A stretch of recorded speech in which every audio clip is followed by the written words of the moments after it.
Coach said on Thursdays.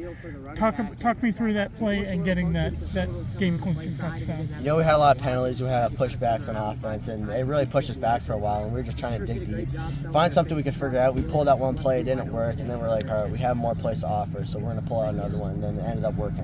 How frustrating was that? You guys don't normally get penalized a lot like that, and to have gotten back up like that to the 25 or the 30, and yet to still pull it out.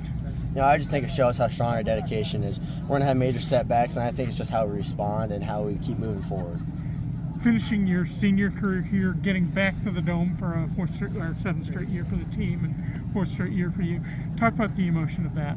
You know, it's a great emotion, especially with the group of guys we are able to do it with. We got a great senior class, and I think it's one of those things where just being leaders and showing the younger groups what we need to do to work hard and accomplish our goals. And then defensively, what did you have to do to contain Beckman? It looked like that you were able to contain their sweeps and, you know, at least to a point, contain their inside runs. What was the game plan? Like a lot of people say, our game plan's always bend, don't break, but we mainly have to set the edge and that we have to be able to fill our gaps and know our responsibilities.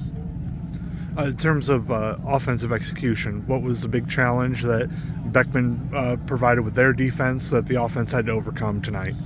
I would say some of our passes, they had some pretty good breakups, and I think that was probably our weakness, honestly, is prior passes. But I think with a great practice next week, we'll be great and ready to roll.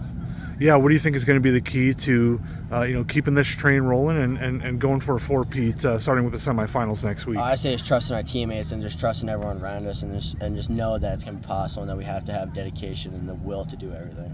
50 straight wins for the Spartans. You've been a part of a lot of that. That's one of the longest streaks in state history. What does that say? You know, it's a great feeling, but at the end of the day, it doesn't really matter, and we just got to keep moving on and go one game at a time.